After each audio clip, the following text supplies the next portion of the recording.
Sejam todos muito bem-vindos a esse penúltimo episódio sobre as 8 parábolas de Mateus 13. E o tema de hoje é a 7ª parábola das 8, a rede lançada ao mar. Já vimos nos últimos vídeos essa estrutura que divide essas 8 parábolas em 2 grupos de 4 mais 4, que são subdivididos em uma parábola introdutória, uma parábola final de resumo e 3 em cada grupo. Essas 3, por sua vez, formam um bloco composto por uma mais 2 ou 2 mais 1.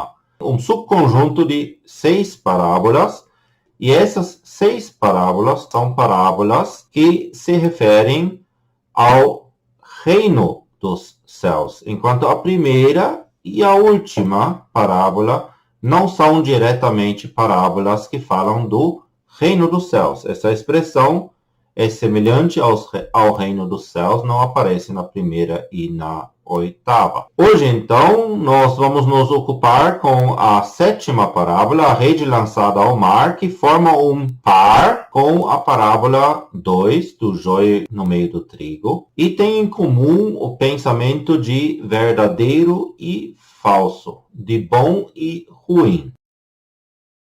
Antes de falar um pouquinho ainda sobre essa panorâmica, que também já vimos diversas vezes agora, já estamos familiarizados com ela, eu gostaria de falar um pouquinho sobre um ponto que se me tornou bastante importante nesses últimos dias. Eu vi em algumas pesquisas também na internet que existe até um vasto material, principalmente sobre a parábola do joio e do trigo. E o que é muito importante, não apenas quando contemplamos essas parábolas aqui de Mateus 13, esse capítulo, mas de forma geral, quando nós nos ocupamos com a palavra de Deus, é de suma importância nós lermos com atenção os detalhes. Eu ouvi e vi, por exemplo, pessoas falando que o inimigo ali plantou o joio no meio do trigo. Não, o inimigo não plantou absolutamente nada, ele semeou. Aparentemente não faz uma grande diferença, mas quando eu planto alguma coisa, eu tenho a planta pronta, eu cavo um buraco, coloco ela no lugar onde eu quero ela e fixo essa planta ali. Isso é plantar. Mas semear, a semente cai e eu não tenho muito controle sobre onde cai. E é assim que tanto o Senhor semeia a boa semente, como também o inimigo semeia a semente dele. Ele não se importa onde exatamente cai essa semente, ele quer que caia em tudo quanto que é lugar possível. Também ouvi pensamentos como somente o Pai separa os maus dos ruins. Nem os anjos não têm discernimento para isso. Só que daí nós lemos, quando a gente olha com atenção, que o Filho do Homem mandará os seus anjos e eles colherão e lançá-los-ão na fornalha de fogo. Então os anjos ali são claramente os atores. Também antes, por exemplo, nessa parábola do joio no meio do trigo, o Senhor está falando aos servos, o dono daquele campo está falando aos seus servos de fazer várias coisas, inclusive de deixar crescer ambos juntos até a ceifa. Mas ele também fala a esses mesmos ceifeiros: colhei primeiro o joio e atai-o em molhos. É certo que depois o Senhor, na explicação, ele fala que os ceifeiros são os anjos, sim. Só que nós já vimos que, lendo com atenção, na explicação dessa parábola, o Senhor vai além do conteúdo da própria parábola. Isso já foi assim na parábola número 1 do semeador. A explicação também ali foi mais além daquilo que a própria parábola dizia, e nós veremos isso hoje mais uma vez, porque novamente essa parábola 7 da rede lançada ao mar é uma parábola que recebe uma explicação pelo próprio Senhor Jesus. Também se escuta dizer coisas como o joio não dá fruto, não tem semente, coisas semelhantes. Se as pessoas falassem que o joio não dá um fruto bom, que ele não dá um fruto comestível, saudável, até poderíamos concordar. Mas que não dá semente nenhum, é contra a própria parábola e contra a própria palavra do Senhor Jesus, que fala que o inimigo estava semeando. E nós já vimos também que parábolas sempre pegam acontecimentos da vida real, física, que perfeitamente são possíveis daquela maneira e aplica isso da vida prática à vida espiritual. E isso acontece aqui em todas essas parábolas também. Também nessa parábola do joio e do trigo. E se o inimigo está semeando, ele tem semente na sua mão. Com isso não queremos condenar ninguém, tampouco aquelas pessoas que estão vendo essas coisas nessas parábolas. O que eu quero apenas manifestar e inculcar em nossas mentes é que a gente precisa ler com atenção o texto bíblico. Dito isso, vamos então de volta ao nosso capítulo Mateus 13 e as parábolas. Ali então hoje a parábola da rede lançada ao mar. Os versículos 47 até o versículo 50 desse capítulo 13 de Mateus. Já vimos que essas parábolas 2 a 4, portanto, justamente a parábola do joio no meio do trigo, a parábola também do grão de mostarda e a parábola do fermento no meio da massa, essas três, nos mostraram a evolução exterior do reino dos céus. Vimos nessa panorâmica essa ênfase nesse bloco de 3 e no próximo bloco de 3, cuja terceira parábola estaremos vendo nesse episódio, demonstra e enfatiza mais a evolução interior do reino dos céus. Nós vemos nessas três parábolas do primeiro bloco de 3, parábolas 2 a 4, uma mistura de bom e ruim, e o mal está tomando aparentemente conta. Naquilo que se vê, o mal toma conta. O reino dos céus cresce de uma insignificância a um poder político, social e econômico. Já vimos isso. Contudo, essa profissão boa inicial, que agora é penetrada pela doutrina má e o mal se tornando característico, aí se coloca uma pergunta para qualquer leitor atencioso das Escrituras. Na verdade, são duas grandes perguntas, nós já vimos elas também no episódio anterior, e elas são: isso tudo que aconteceu ali não seria uma enorme evolução na direção errada? E por que o Senhor então suporta isso? Com certeza não é da vontade de Deus, mas por que ele suporta? E a resposta a estas perguntas vem em forma de mais 4 parábolas que o Senhor Jesus agora está expressando aos seus discípulos. E sim, a resposta está justamente nessas próximas 4 parábolas. Vimos também no episódio anterior que há uma mudança de lugar e de auditório. O Senhor Jesus, que estava à beira do lago, naquele barco, falando às multidões, ele foi agora para dentro da casa, no versículo 36 desse capítulo. E o auditório ali não era mais a multidão, mas sim os seus discípulos, o círculo interior, com exceção de Judas, uma figura dos salvos verdadeiros. E até mesmo esse Judas Iscariotes no meio desses discípulos nos mostra que até mesmo dentro daqueles que deveriam ser compostos apenas por verdadeiros salvos, que deveriam ser hoje, na época da graça, a igreja de Deus, que até mesmo ali o inimigo consegue infiltrar um ou outro que não é salvo, que tem uma aparência, uma fachada boa. Mas o ensino aqui desse grupo dos discípulos é que o Senhor revela os seus segredos àqueles que o temem. Isso ele faz até hoje. O Senhor ele nos deixa também uma exortação. A exortação é: quem tem ouvidos para ouvir, ouça.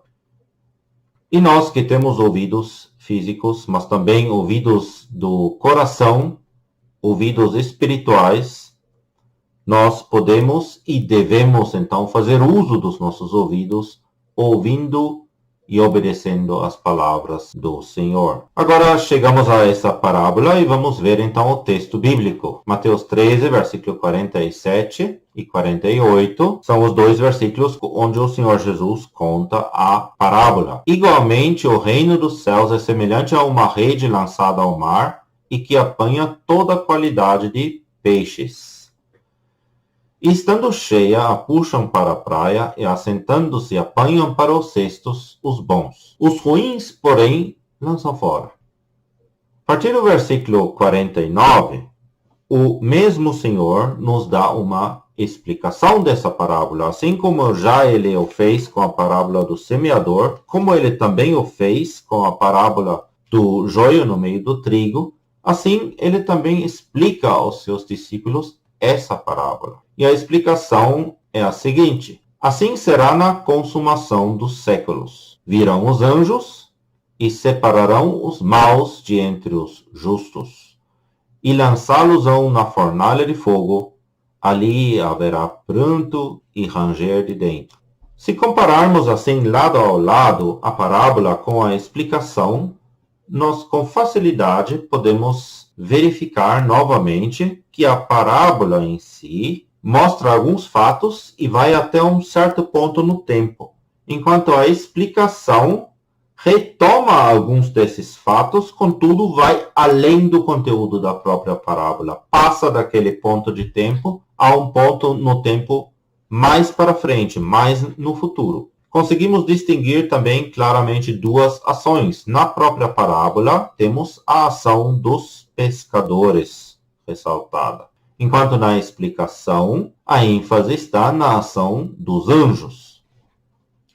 E é preciso compreender bem a diferença entre a própria parábola e a explicação, que, portanto, ultrapassa a própria parábola novamente. O Senhor Jesus, ele quer nos ensinar alguma coisa por meio da parábola, mas em sua explicação ele vai além. Ele nos ensina mais do que está na própria parábola. Ele revela mais daqueles segredos, mistérios que são ocultos às pessoas do mundo, que o mundo e o homem natural não pode compreender. Alguns explicam essa parábola como acontecendo toda ela após o arrebatamento. Mas isso não pode ser, porque o versículo 35 desse capítulo, que está antes ainda da explicação da parábola do joio no meio do trigo, e mostra que aquilo que vem em seguida, a partir então do versículo 36, são coisas ocultas desde a fundação do mundo. E vejamos bem aqui que não são coisas ocultas desde antes da fundação do mundo. São coisas ocultas desde a fundação do mundo. São coisas que não eram reveladas à humanidade como tal, e menos ainda também a Israel, embora fosse o povo terrestre de Deus. Mas eles também não poderiam compreender isso. A época da lei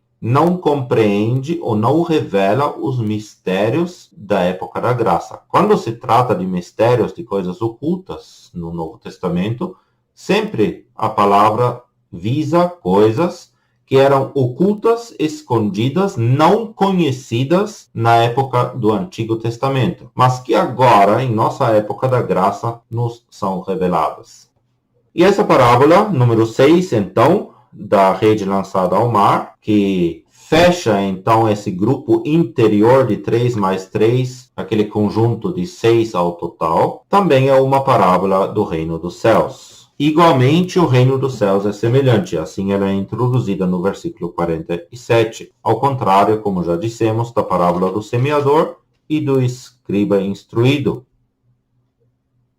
A simbologia dessa parábola. Primeiramente, temos os pescadores. Os pescadores, por exemplo, não recebem uma explicação do Senhor Jesus no versículo 49. Nós precisamos ver o seguinte: os pescadores não são um homem. Não é aquele homem que em outras parábolas desse capítulo estava fazendo uma obra. Mas aqui a ênfase está sendo dada nos pescadores, no plural.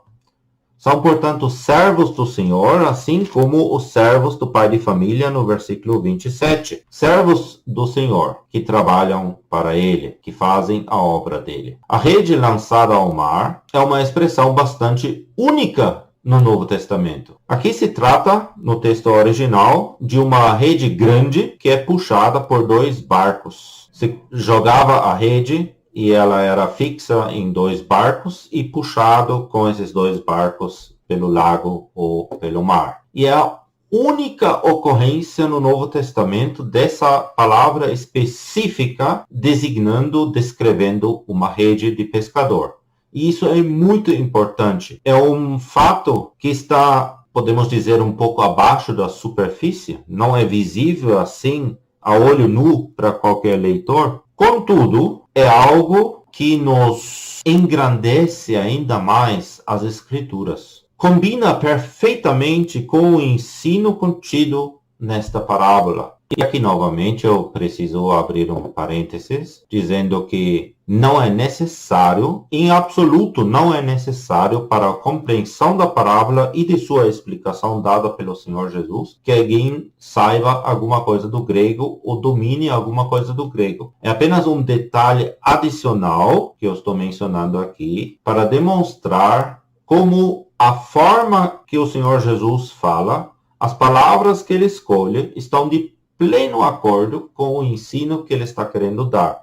Mas esse ensino em si é compreensível pelo Espírito Santo que habita em cada um dos salvos, sem um conhecimento da língua grega. Apenas para que ninguém pense, eu preciso agora primeiro estudar grego para entender a Bíblia e o Novo Testamento. Longe disso, não é assim. Apenas nos abre um horizonte a mais. O Evangelho se dirige a todas as nações. Isto é o Evangelho da graça que se dirige a todas as nações. Marcos capítulo 16 e versículo 15 diz: Ide por todo o mundo, pregai o Evangelho a toda a criatura. E Atos capítulo 1 demonstra de uma maneira bonita como isso se deu nos primeiros dias já, depois da ascensão do Senhor Jesus aos céus. Em Atos 1, versículo 8, nós lemos: E ser-me-eis testemunhas tanto em Jerusalém como em toda a Judeia e Samaria e até aos confins da terra. E esse evangelho pregado é o evangelho da época da graça, o evangelho da graça de Deus. E esse evangelho é um evangelho único, assim como essa rede grande é única nas Escrituras.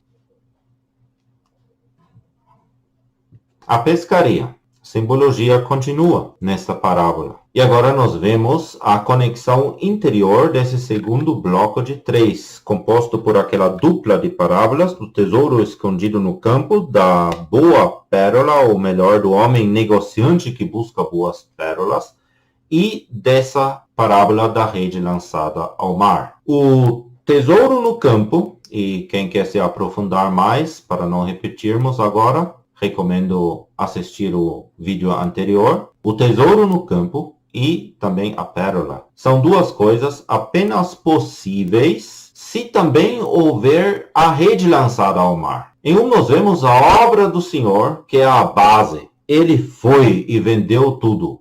Meditamos bastante sobre esse pensamento. Vimos como é um pensamento precioso que nos mostra a dedicação, a entrega do nosso Senhor Jesus Cristo. Mas a obra dos pescadores é o meio para que pessoas sejam salvas e cheguem a fazer parte do tesouro e da pérola. Lucas capítulo 5, versículo 10, também nos mostra essa obra de pescaria. Na segunda metade do versículo, o Senhor Jesus disse a Simão, ele está se dirigindo a Simão Pedro, e ele diz: Não temas, de agora em diante serás pescador de homens. E é esse trabalho que o Senhor está dando também a outros, está dando também a nós, não apenas a Pedro. Ele fez de um pescador de peixes um pescador de homens, mas ele também fez de um coletor de impostos um pescador de homens. E assim também você e eu podemos ser pescadores, podemos ter parte nessa pescaria. Essa rede, que é puxada pelo lago entre aqueles dois barcos, ela apanha de peixes de toda a qualidade, de toda sorte. Ninguém é excluído da rede do Evangelho da Graça. Não é um Evangelho que se dirige a um povo apenas. O Evangelho da Graça hoje é apregoado a todos. Ninguém está sendo excluído de ouvir esse evangelho, ninguém está sendo impedido por qualquer coisa que seja de obedecer a esse evangelho, aceitar a Cristo como seu Salvador. Esse evangelho se dirige a todas as nações. Não é um evangelho restrito, mas sim é amplamente apregoado a todos. Por quê? Porque como Pedro disse em Atos capítulo 15, versículo 14, quando ele relata aquilo que aconteceu entre os gentios, que Deus visitou os gentios para tomar deles um povo para o seu nome. Deus queria um povo para o seu nome composto por pessoas provenientes de todas as nações.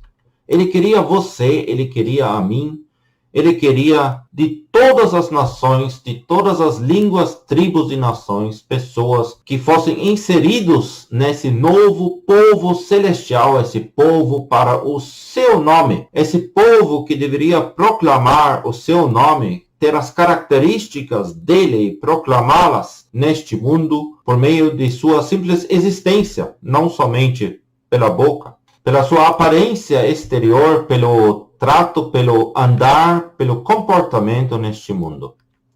Contudo, quando essa rede apanha de toda a qualidade, nós veremos logo mais que alguns entram nessa rede que de fato não são salvos, que apenas aceitaram essa pregação do Evangelho da Graça de uma forma exterior. Mas também tem uma outra verdade embutida nisto. Nem todos são salvos.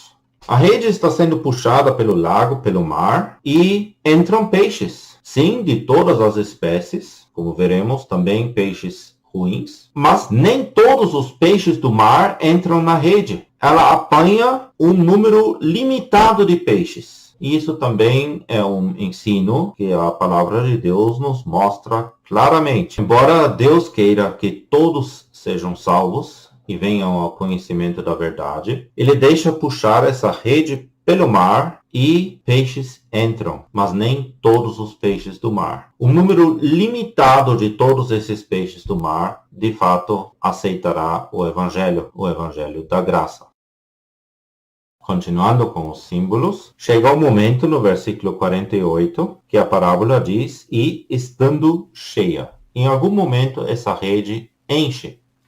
Em algum momento, o último peixe que cabe nesta rede está sendo pescado. E aí, o pescador natural puxa a rede para fora da água e coloca os peixes primeiramente no barco para levá-los à praia, e aí ele faz um último serviço. Portanto, essa expressão, e estando cheia, essa expressão indica o final de um período. E esse final do período são os últimos dias da graça. Depois dessa época da graça, não haverá outra rede igual. Lembram que eu falei que lá no texto original é uma expressão única que designa essa rede, que exemplifica o Evangelho da Graça. É uma época única. Não haverá outra igual. Não haverá outro Evangelho igual. Não haverá uma outra rede depois. O Evangelho do Reino vai ser pregado, sim, mas não é comparado a uma rede lançada ao mar. Isso se restringe à época da graça. Somente essa rede é uma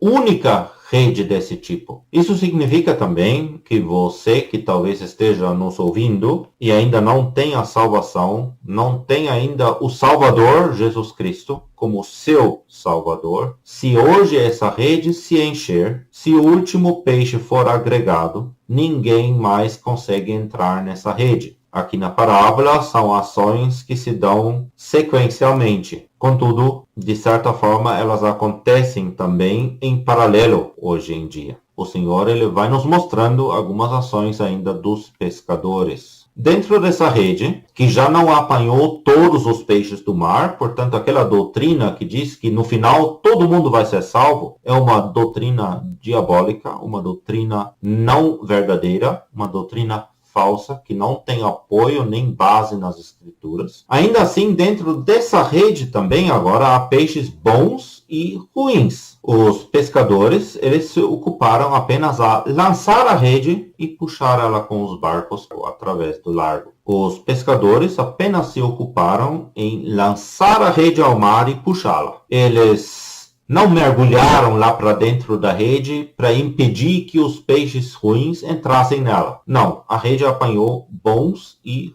ruins. Peixes verdadeiros, úteis e peixes ruins. Essa palavra no texto original significa também peixes podres ou peixes inúteis, peixes sem uso, sem alguma utilidade para o pescador. Isso nos dá uma boa ideia daquilo que acontece hoje na cristandade. Já vimos isso atravessando essas parábolas, que o reino dos céus é um âmbito de uma mistura. Ali há verdadeiros e há falsos, há úteis e inúteis, há bons e ruins, lado a lado. E nós já vimos também de uma forma bastante clara que isto não é da vontade de Deus. Não era isso que ele tinha em mente. Ele quer os peixes bons, ele não quer os ruins. Mas temos então pessoas entrando nessa rede, entrando na cristandade, na profissão cristã hoje, que tem apenas essa profissão, que não tem vida eterna, que não tem uma ligação verdadeira, real, genuína com o Senhor Jesus, com o Salvador, com Deus. Eles estão também dentro dessa rede. Esse estado, portanto, não condiz com o propósito do Senhor. Então, se faz necessário um trabalho, e esse trabalho é separar os bons dos ruins. E esse trabalho, na própria parábola aqui, está sendo feito por quem? Pelos pescadores. Nós já vimos anteriormente que a parábola em si nos descreve a ação dos pescadores. Eles se ocupam dos peixes bons. E ali eu vou abrir mais uma vez um parênteses, algo que eu vi também em mensagens que circulam na internet sobre essas parábolas, onde se afirma, por não distinguir bem entre aquilo que é reino dos céus e o âmbito que é a igreja verdadeira, mas se mistura as duas coisas, ou até mesmo equipar as duas coisas como sendo a mesma coisa, aí se afirma que esse estado de mistura é algo que aconteceu e tem que ficar assim. Que nós não somos chamados, ou não seríamos chamados, a fazer algum trabalho de separação ali. Afirma-se sim que o pecado tem que ser mencionado, que o pecado tem que ser chamado de pecado, mas que não é para necessariamente separar. Pensamentos assim, infelizmente, circulam. Essa parábola aqui é claramente contra esse pensamento. Também a parábola de Mateus 13, que tem a ligação exatamente com essa, que forma esse par na horizontal, a parábola do joio no meio do trigo, também mostra esse pensamento. Os servos, na própria parábola, sim, deveriam se ocupar com o trigo, deveriam ajuntar ele no seu celeiro. Depois, na explicação do Senhor Jesus, os anjos fazem um trabalho de julgamento, separam os ruins, ou melhor, separam o joio e lançam ele fora para ser queimado. Até mesmo o versículo 41 diz que é os anjos que colherão do seu reino tudo o que causa escândalo, e versículo 42, que são eles que lançá-los-ão na fornalha de fogo. Aqui, os pescadores agora se ocupam dos peixes bons. Então, existe um trabalho, além da própria pescaria, que também deve ser feito pelos pescadores. E assim como uma empresa de pesca tem aqueles pescadores que vão ao mar lançando a rede, existem também aqueles outros que têm um trabalho de separação. O Senhor, ele quer se ocupar com aqueles que são dele, que precisam de cuidados, que são úteis para ele. Esses pescadores, eles simplesmente lançam fora os ruins, não dão atenção para esses podres, mas os bons eles colocam num cesto. Um exemplo disso temos em Atos capítulo 19. Ali Paulo estava falando na sinagoga ousadamente por 3 meses, e como alguns deles se endurecessem e não obedecessem, falando mal do caminho perante a multidão, retirou-se deles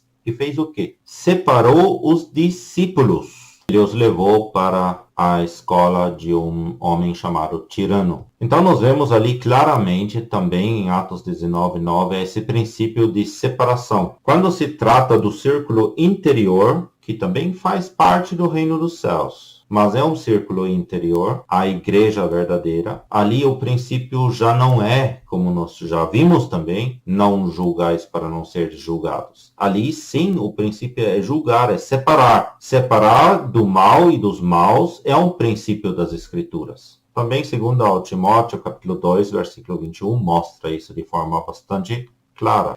Mas nós vemos também aqui como as Escrituras e o próprio Senhor Jesus sublinha sempre o lado positivo. A ocupação dos pescadores, dos servos dele, é com os bons. A separação é do mal para o Senhor, para Deus. É uma direção positiva. A separação é do mal. A separação não é tirar o mal. A separação não acontece primordialmente e especialmente pela ocupação com os maus, com aquilo que é ruim, mas sim separando os bons dos maus. E isso é um princípio bíblico para a Igreja de Deus.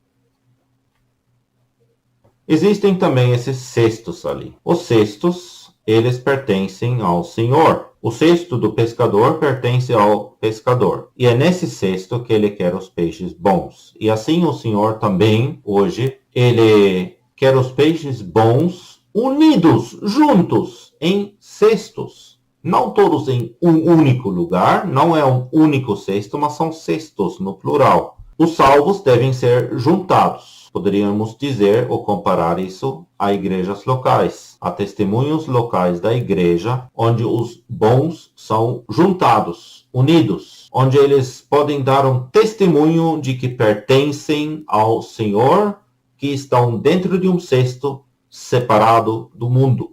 Mas tem uma ligação entre cesto e cesto, porque todos os cestos pertencem ao mesmo Senhor. Todos os servos, todos os pescadores fazem o mesmo trabalho, se ocupando com os bons em responsabilidade ao mesmo Senhor. E por isso eles também não entram em contradição quando eles fazem o seu trabalho bem feito.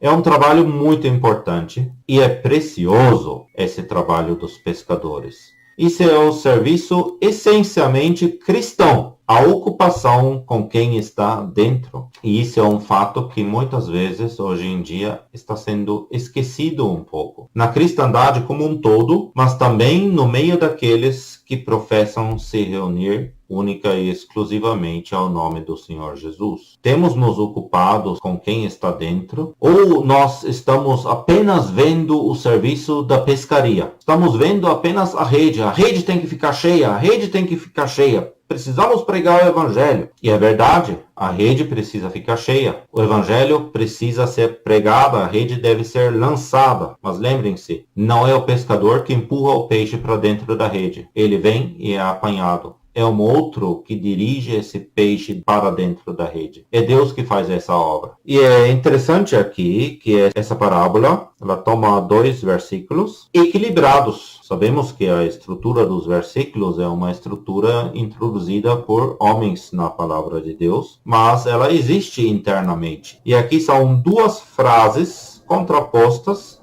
em total equilíbrio. Um se ocupa com a pescaria e o outro com o trabalho dos pescadores, separando os bons dos ruins nos cestos. Então a ocupação com quem está dentro é tão importante quanto a pescaria, quanto o lançar da rede. E o lançar da rede é tão importante quanto a ocupação com aqueles que estão dentro do cesto. Precisamos equilibrar isso. E às vezes nós temos uma tendência, uma inclinação mais para um lado ou mais para outro lado. Ou enfatizamos quase que 90-100% a rede, o Evangelho, ou enfatizamos quase que 90-100% o ensino, a doutrina. E ambas as coisas são igualmente importantes. No Evangelho de Mateus, capítulo 24, versículo 45 a seguir, nós temos esse mesmo pensamento do serviço cristão voltado para dentro. Ali, o servo fiel e prudente é aquele que está servindo até o Senhor, até quando o Senhor vier, e ele está fazendo o quê? Dando sustento atento a seu tempo para aqueles que estão dentro. Então não devemos supervalorizar o evangelho e tampouco supervalorizar a doutrina e o ensino. As duas coisas equilibradas. Aí sim estamos fazendo aquilo que o Senhor quer. E deixemos Ele cuidar para que a rede se encha. O nosso trabalho é lançá-la. Enquanto ela está lançada,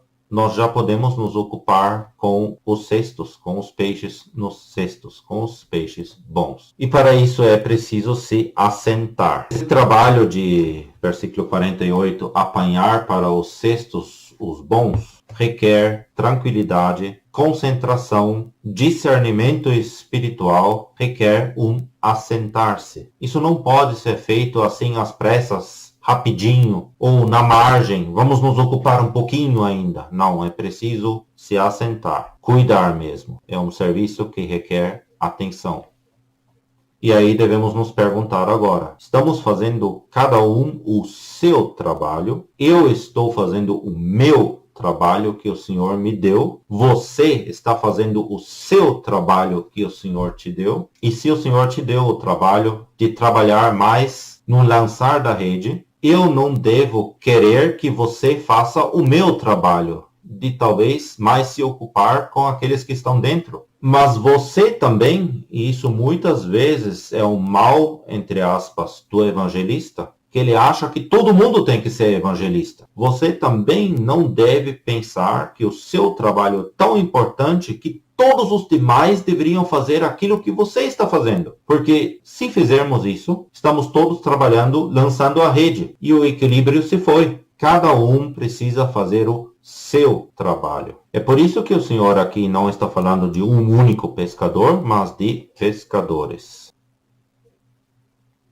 Agora vem a explicação dessa parábola a partir do versículo 49 até o versículo 50. Nós vemos que o ponto de tempo aqui muda. Antes era um ponto onde a rede estava ficando cheia, estando cheia. E nós vimos que esse ponto de tempo, estando cheia, indica o fim da época da graça. E, diga-se de passagem, o fim da época da graça já está perdurando há quase 2000 anos. O apóstolo João, em sua epístola, ele já está escrevendo da última hora. O apóstolo Paulo escreve ainda quanto aos últimos dias. Mas o apóstolo João, que estava vendo o espírito do anticristo se manifestando já em seus dias naquela época, ele fala da última hora que já está. Então, esse estando cheio, esse momento do enchimento da rede já perdura há bastante tempo. Já estamos há muitíssimo tempo no final dessa época da graça. Inclusive, eu gostaria de mencionar apenas de passagem também, rapidamente,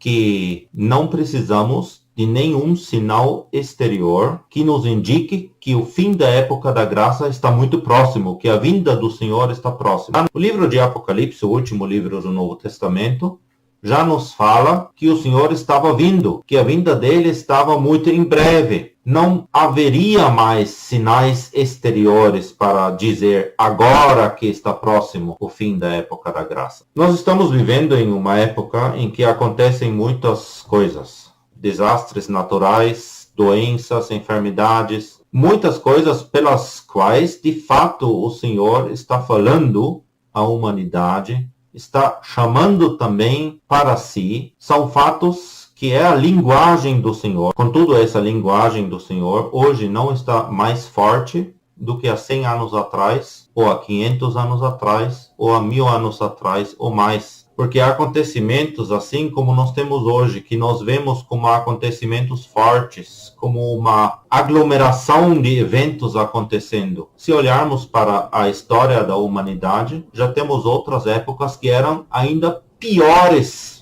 em termos de sinais exteriores. E a própria palavra de Deus, quando fala de sinais exteriores, quando fala de maremotos, de terremotos, de pestilências, etc., nunca se refere ao fim da época da graça, mas sim à época da tribulação que antecede imediatamente o estabelecimento do reino visível, do reino milenar do Senhor Jesus aqui na terra. E como isso tem a ver com essa terra e com Israel, ali sim existem os sinais dos tempos. Os sinais que nos são dados para a nossa época, que indicam de fato o final da época da graça, são sinais morais que também temos nas Escrituras. Sinais nós temos descrito de uma forma bastante clara na segunda epístola a Timóteo, no capítulo 3, nos versículos 1 até 5. E esses sinais, que de fato são sinais dos últimos dias, também já se manifestaram há séculos. Não é algo novo de agora. E tampouco podemos afirmar que está aumentando bastante. Nós, como seres humanos, nós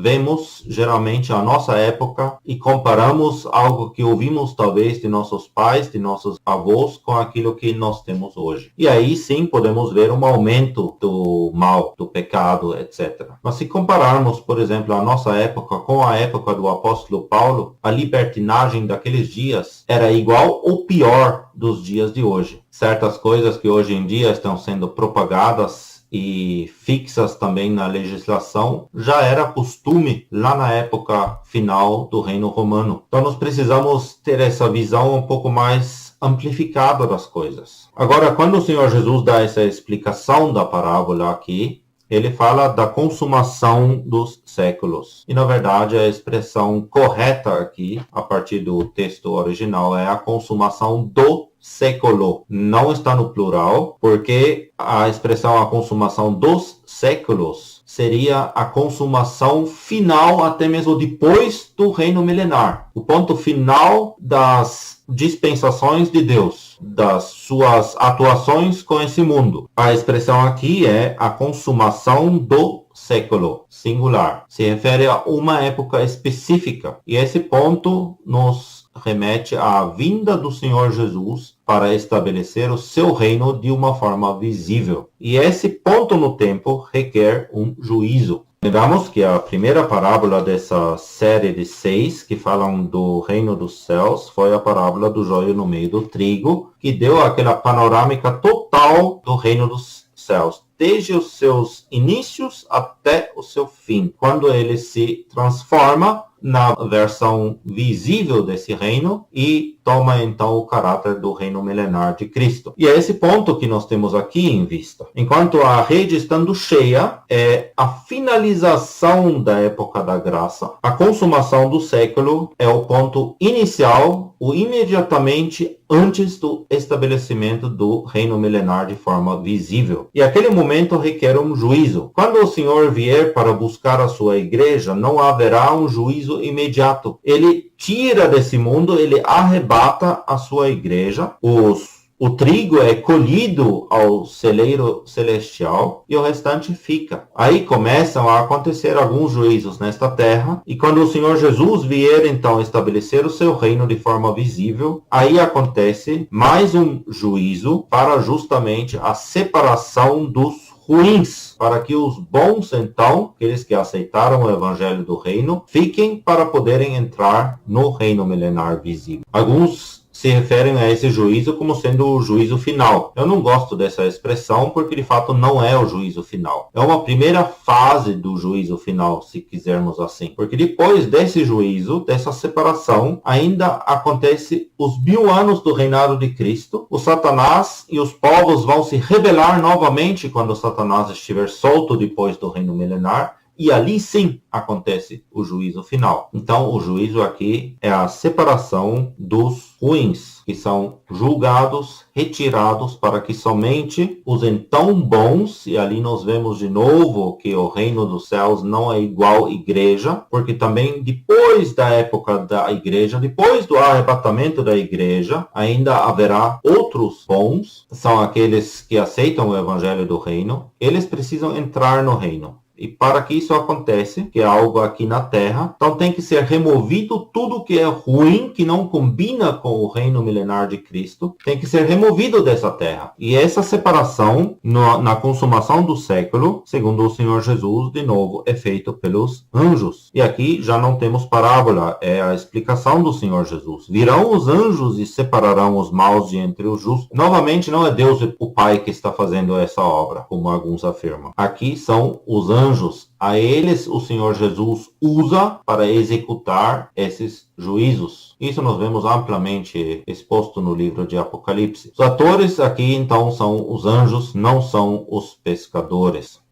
E eles se ocupam com os ruins. O juízo, que é o lançar na fornalha, não segue imediatamente a separação, o lançar fora. Vejamos a diferença entre as duas expressões. Não é de balde que o Senhor Jesus muda aqui de novo de expressão. Na própria parábola, ele dizia no final do versículo 48 que os pescadores, eles lançam fora, eles apanham para os cestos os bons, os ruins, porém, lançam fora. E aí acaba a ocupação dos pescadores com esses peixes ruins. Ficam lá. Mas os anjos, no versículo 50, lançá-los-ão na fornalha de fogo. Eles, de fato, executam, então, o juízo. Temos, de novo, mudança de cena. Isso é posterior ao primeiro ato de lançar fora. Então, nós vemos aqui, de novo, que o Senhor Jesus ultrapassa na explicação a parábola em si.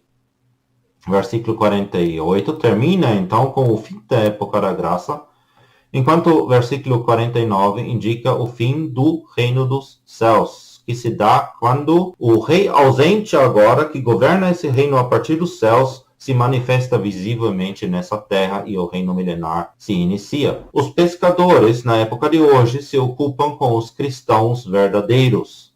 Os pescadores, no futuro, depois do arrebatamento, se ocupam com o remanescente verdadeiro, com aqueles que aceitam o evangelho do reino, no caso. Os anjos já se ocupam com aqueles que não aceitaram o evangelho do reino naqueles dias e deixam os justos para entrarem no reino. Eles se ocupam com os maus.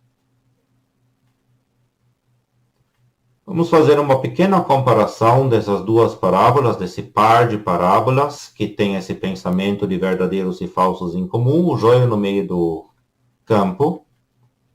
Aí nós temos um campo, trigo, joio, o bom e o mal juntos, depois separados, a consumação do século e os anjos como executores do juízo e a fornalha de fogo, esse destino final do qual não se sai mais. Ao campo corresponde aqui uma rede lançada ao mar. Ao trigo, os peixes bons, e ao joio, os peixes ruins. Embora nós temos aqui uma ênfase um pouco diferente. Nós vimos uma ênfase mais restrita também nos trabalhos que são executados, mas são as partes correspondentes. E também aqui o bom e o mal estão juntos, primeiramente na rede, depois são separados em cestos, os outros ficam na praia, e a consumação do século também é mencionado ali. E novamente os anjos são executores do juízo, e esse juízo é a fornalha de fogo.